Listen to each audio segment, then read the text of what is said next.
ಪ್ರಥಮ್ ಎಲ್ಲೂ ಕಾಣಿಸ್ತಾ ಇರೋದನ್ನ ನೋಡಿ ಸ್ನೇಹಾಗೆ ತುಂಬ ಭಯ ಆಗುತ್ತೆ. ಅವಳು ಮತ್ತು ಅವಳ ಮಕ್ಕಳು ಕೂತ್ಕೊಂಡು ತುಂಬ ಅಳ್ತಾ ಇರ್ತಾರೆ, ಅಪ್ಪ ಎಲ್ಲೋದ್ರು ಅಂತ. ಈಗಿದ್ದಾಗ ಸ್ನೇಹಾಗೆ ಒಂದು ಯೋಚನೆ ಬರುತ್ತೆ, ಅತ್ತೆ ಮನೆಗೇನಾದರೂ ಹೋಗಿರ್ಬೋದಾ ಅಂತ. ಈ ಕಡೆ ದೇವಿ ಮತ್ತು ಮಾಧವ್ ಕೂತ್ಕೊಂಡು ಮಾತಾಡ್ತಾ ಇರ್ತಾರೆ. ಅಲ್ಲಿಗೆ ಸ್ನೇಹ ಬರ್ತಾಳೆ. ಅತ್ತೆ, ಅದು ಪ್ರಥಮ್ ಅವರು ಎಲ್ಲೂ ಕಾಣಿಸ್ತಾ ಇಲ್ಲ ಅತ್ತೆ. ಇಲ್ಲಿಗೇನಾದರೂ ಬಂದಿದ್ದಾರಾ?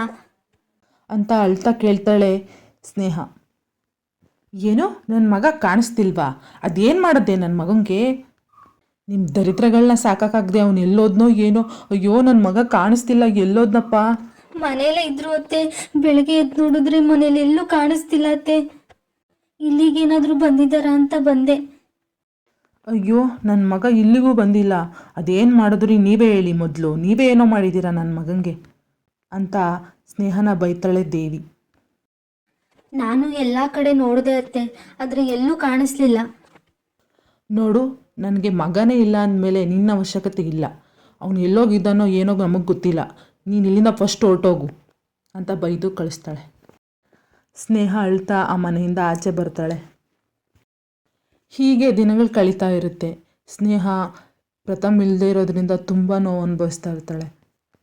ಅವಳು ಅವಳ ಮಕ್ಕಳನ್ನ ಕೂಲಿ ಕೆಲಸ ಮಾಡಿ ಸಾಕ್ತಾ ಇರ್ತಾಳೆ. ಹೀಗೆ ಅವ್ರ 3 ಜನ ಹೆಣ್ಮಕ್ಳು ದೊಡ್ಡವರಾಗ್ತಾರೆ.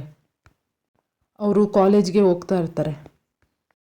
ಹೀಗೆ ಸ್ನೇಹ ಮಾರ್ಕೆಟಿಗೆ ಹೋಗ್ಬೇಕಾದ್ರೆ ಅವಳು ಪ್ರಥಮ್ನ ನೋಡ್ತಾಳೆ. ಅವನು ಯಾವುದೋ ಹೆಂಗಸಿನ ಜೊತೆ ಮಾತಾಡ್ತಾ ನಿಂತಿರ್ತಾನೆ. ಅವಳಿಗೆ ತುಂಬ ಶಾಕ್ ಆಗುತ್ತೆ.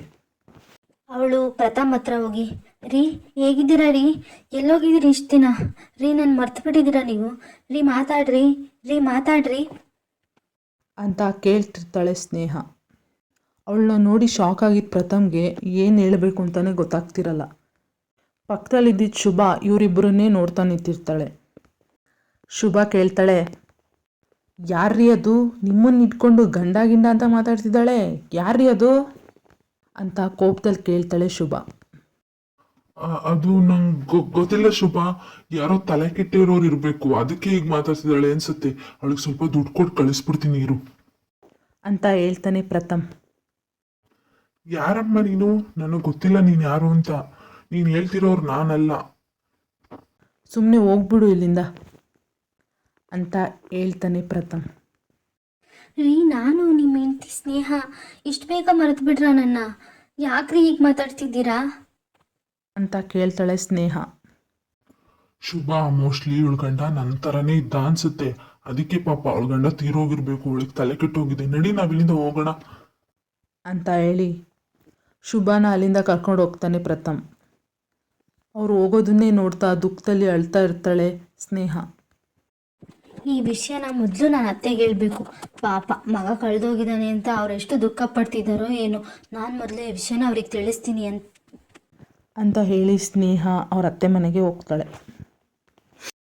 ಅತ್ತೆ ಅತ್ತೆ, ನಾನು ನಿಮ್ಮ ಮಗನ್ನ ನೋಡಿದೆ ಅತ್ತೆ. ಅವರು ಯಾವುದೋ ಹೆಂಗಸರ ಜೊತೆ ನಿಂತಿದ್ರು. ನಾನು ಅವ್ರು ನೋಡಿ ಮಾತಾಡಿಸ್ದೆ, ಆದರೆ ಅವ್ರು ನನ್ನ ನೋಡಿ ಗುರ್ತೇ ಹಿಡಿಲಿಲ್ಲ ಅತ್ತೆ. ಎಲ್ಲೇ ನೋಡಿದೆ ನನ್ನ ಮಗನ? ಏನೇ ಮಾಡ್ತಿದ್ದ ಅವನು ಅಂತ ಕೇಳ್ತಾರೆ ದೇವಿ. ಸ್ನೇಹ ಮಾತಾಡೋ ಅಷ್ಟರಲ್ಲಿ ಅಲ್ಲಿಗೆ ಪ್ರಥಮ್ ಮತ್ತು ಶುಭ ಮನೆಯಿಂದ ಆಚೆ ಬರ್ತಾರೆ. ಅದನ್ನು ನೋಡಿ ಸ್ನೇಹಗೆ ತುಂಬ ಶಾಕ್ ಆಗುತ್ತೆ.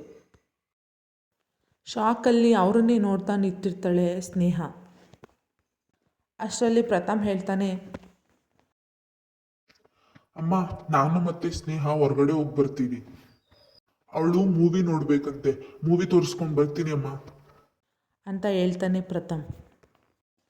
ಸರಿನಪ್ಪ, ಹೋಗ್ಬಿಟ್ಬಾ, ಹುಷಾರು ಅಂತ ಹೇಳಿ ಅವರಿಬ್ಬರನ್ನ ಅಲ್ಲಿಂದ ಕಳಿಸ್ತಾಳೆ ದೇವಿ. ಅವರಿಬ್ಬರು ಅಲ್ಲಿಂದ ಹೊರಟೋಗ್ತಾರೆ. ಸ್ನೇಹ ಕೋಪದಲ್ಲಿ, ಅತ್ತೆ ಏನಿದು? ನೀವೇ ಮನೇಲಿ ಇಟ್ಕೊಂಡು ನಿಮ್ಮ ಮಗನ್ನ ನನ್ನ ಹತ್ರ ನೀವು ಸುಳ್ಳು ಹೇಳ್ತೀರಾ? ಅಕ್ಕತ್ತೆ ಈ ಥರ ಮೋಸ ಮಾಡಿದ್ರಿ ನೀವು ಈ ಥರ ಮಾಡ್ತೀರಾ ಅಂತ ನಾನು ಅಂದ್ಕೊಂಡಿರಲಿಲ್ಲ ಅಂತ ಬೈತಾಳೆ ಸ್ನೇಹ. ಆಗಲ್ಲಮ್ಮ ಸ್ನೇಹ, ಅವ್ನು ನನಗೆ ಸಿಕ್ಕಿದ್ದು ದೊಡ್ಡ ಕತೆನೇ. ನಾವು ಒಂದು ಫಂಕ್ಷನ್ಗೆ ಹೋಗಿದ್ವಿ. ಅಲ್ಲಿಗೆ ಅವನು ಶುಭ ಜೊತೆ ಬಂದಿದ್ದ. ಆದರೆ ಅವ್ನು ನಮ್ಮನ್ನು ಗುರುತೇ ಹಿಡಿಲಿಲ್ಲ. ನಾವು ಅವನ್ನ ಮಾತಾಡ್ಸಿದ್ರು. ಅವನಿಗೆ ಹಳೇದು ಯಾವುದು ನೆನಪಿಲ್ಲ ಕಣಮ್ಮ. ಅವನೆಲ್ಲೋ ಆಕ್ಸಿಡೆಂಟಾಗಿ ಬಿದ್ದಿದ್ದಂತೆ. ಶುಭ ಅಪ್ಪನೇ ಅವನ್ನ ಹಾಸ್ಪಿಟ್ಲಿಗೆ ಸೇರಿಸಿದ್ರಂತೆ. ಶುಭ ಅವರಪ್ಪ ಅವನ ಜೀವ ಉಳಿಸಿ ಅವ್ರ ಮಗಳನ್ನ ಕೊಟ್ಟು ಮದುವೆ ಮಾಡಿದ್ದಾರೆ. ಆದರೆ ಅವ್ನಿಗೆ ಹಳೇದು ಯಾವುದು ನೆನಪಿಲ್ಲ ಸ್ನೇಹ. ಇನ್ನೊಂದು ವಿಷಯ ಏನಂದರೆ ಶುಭ ಅಪ್ಪ ತುಂಬ ದೊಡ್ಡ ವ್ಯಕ್ತಿ. ಅವ್ರಿಗಿವಾಗ ಅವನಿಗೆ ಮೊದಲೇ ಮದುವೆ ಆಗಿತ್ತು ಅಂತ ಗೊತ್ತಾದರೆ ನನ್ನ ಮಗನ ಸುಮ್ಮನೆ ಬಿಡಲ್ಲ ಸ್ನೇಹ. ದಯವಿಟ್ಟು ನೀನು ಸ್ವಲ್ಪ ದಿನ ಸುಮ್ಮನಿರು ಸ್ನೇಹ. ಆಮೇಲೆ ಅವನಿಗೆ ನೆನಪಿನ ಶಕ್ತಿ ಬಂದಾಗ ನಾನೇ ಅವನ್ನ ನಿನ್ನ ಹತ್ರ ಕಳಿಸ್ಕೊಡ್ತೀನಿ. ಇಲ್ಲಾಂದರೆ ನಿನ್ನನ್ನು ನಾನು ಮನೆ ಸೊಸೆ ಅಂತ ಒಪ್ಕೋತೀನಮ್ಮ.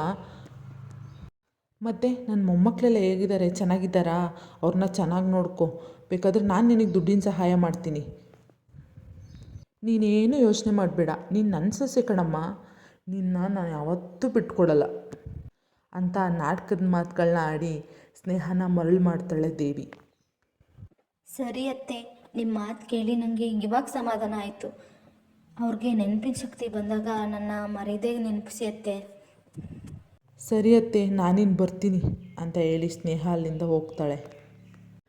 ಏನ್ ದೇವಿ ನೀನು ಅವಳನ್ನ ಸೊಸೆ ಅಂತ ಒಪ್ಕೊಂಡ ನೀನು? ಅಂಥ ಕರ್ಮ ನನಗೇನ್ರಿ ಬಂದಿರೋದು? ಈ ದರಿದ್ರನ ಸೊಸೆ ಅಂತ ಒಪ್ಕೊಳ್ಳೋಕ್ಕೆ ಎಲ್ಲಿ ಆಮೇಲೆ ಪೊಲೀಸು ಗಿಲೀಸು ಅಂತ ಹೋಗ್ತಾಳೋ ಅಂತ ಸುಮ್ಮನೆ ನಾಟಕೀಯವಾಗಿ ಮಾತಾಡಿದೆ ಅಷ್ಟೆ. ಅವಳು ನನ್ನ ಮಾತನ್ನೇ ನಂಬ್ಕೊಂಡು ಬಿದ್ದಿರ್ತಾಳೆ. ಈ ಕಡೆ ತಲೆ ಹಾಕಲ್ಲ. ಇನ್ನು ಹೆಂಗೋ ಪೀಡೆ ತೊಲಗ್ತು ಅಂತ ಅನ್ಕೋತಾಳೆ ದೇವಿ.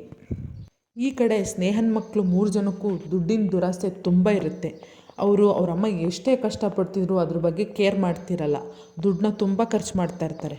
ಒಂದಿನ ಸ್ನೇಹ 3 ಜನಕ್ಕೂ ಕೇಳ್ತಾಳೆ, ಅಲ್ಲ ಕಣ್ರಮ್ಮ, ನಾನು ಇಷ್ಟೊಂದು ಕಷ್ಟಪಡ್ತಿದ್ದೀನಿ, ಆದರೆ ನೀವು ಇಷ್ಟೊಂದು ಖರ್ಚು ಮಾಡ್ತಿದ್ದೀರಾ, ನಾನು ದುಡ್ಡು ಎಲ್ಲಿಂದ ತರಲಮ್ಮ? ಎಲ್ಲಿಂದನಾದರೂ ತಗೊಂಬ, ನಮಗೇನು? ನೀನೇನು ಕೆಲಸ ಮಾಡ್ತೀಯ ಅಂತ ನಮಗೂ ಗೊತ್ತಿದೆ. ಇಡೀ ಊರೇ ನಿನ್ನ ಬಗ್ಗೆ ಮಾತಾಡುತ್ತೆ, ನೀನು ಎಂಥ ಹೆಂಗಸು ಅಂತ. ಆ ಮಾತಿಗೆ ಸ್ನೇಹ ತುಂಬ ನೊಂದ್ಕೋತಾಳೆ. ಏನು, ನಾನು ಸರಿ ಇಲ್ವಾ ಅಂತ ಹೇಳಿ ಅವಳ ದೊಡ್ಡ ಮಗಳು ಜಾನ್ವಿಗೆ ಕೆಪಾಲ ಹೊಡಿತಾಳೆ ಸ್ನೇಹ. ಏನಕ್ಕಮ್ಮ ಹೊಡಿತೀಯ ಅಕ್ಕಂಗೆ? ಅವಳು ಇರೋದಂತಾನೇ ಹೇಳಿದ್ಲು. ನಮಗೆ ಅಪ್ಪ ಯಾರು ಅಂತಲೇ ಗೊತ್ತಿಲ್ಲ. ನಿನಗೆ ನಮ್ಮ ದೊಡ್ಡವಳಾಗಿರೋ ಫಂಕ್ಷನ್ನೂ ಮಾಡೋಕ್ಕಾಗಿಲ್ಲ.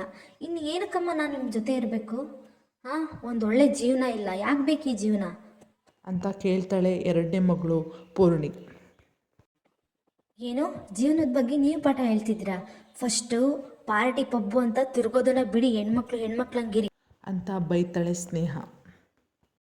ಏನು, ನೀನು ನನಗೆ ಹೊಡಿತೀಯಾ? ನಾನಿನ್ನು ಈ ಮನೇಲಿ ಇರಲ್ಲ, ನಾನು ಈ ಮನೆ ಬಿಟ್ಟು ಹೋಗ್ತೀನಿ ಅಂತ ಫಸ್ಟ್ನೇ ಮಗಳು ಜಾನ್ವಿ ಮನೆ ಬಿಟ್ಟು ಹೊರಟೋಗೋಕ್ಕೆ ನೋಡ್ತಾಳೆ. ಬೇಡಮ್ಮ ಜಾನ್ವಿ, ಏನೋ ಕೈ ಮಾಡಿಬಿಟ್ಟೆ, ಇಂಥ ದೊಡ್ಡ ಕೆಲಸ ಮಾಡಬೇಡ. ಸರಿ ಬಿಡು, ನಾನೇ ಮನೆಯಿಂದ ಹೊರಟೋಗ್ತೀನಿ ಅಂತ ಹೇಳಿ ಸ್ನೇಹ ಮನೆಯಿಂದ ಹೊರಗಡೆ ಹೋಗ್ತಾಳೆ. ಸ್ನೇಹ ಮನೆಯಿಂದ ಹೋದ್ಮೇಲೆ ಈ 3 ಜನ ಹೆಣ್ಮಕ್ಳು ಪಬ್ಬು ಪಾರ್ಟಿ ಹುಡುಗರ ಜೊತೆ ತುಂಬ ತಿರುಗ್ತಾ ಇರ್ತಾರೆ. ಅವ್ರಿಗೆ ಅವರಮ್ಮ ಎಲ್ಲೋದ್ಲು ಅನ್ನೋದೇ ನೆನಪಿರಲ್ಲ. ಅವರಮ್ಮನ ಬಗ್ಗೆ ಸ್ವಲ್ಪನೂ ಯೋಚನೆ ಮಾಡ್ತಿರಲ್ಲ. ಸ್ನೇಹ ಎಲ್ಲೋದ್ಲು, ಏನಾದರೂ ತಪ್ಪು ನಿರ್ಧಾರ ತಗೊಂಡಿರ್ತಾಳ? ಸೊ ಅದನ್ನು ಮುಂದಿನ ಭಾಗದಲ್ಲಿ ನೋಡೋಣ. Keep watching.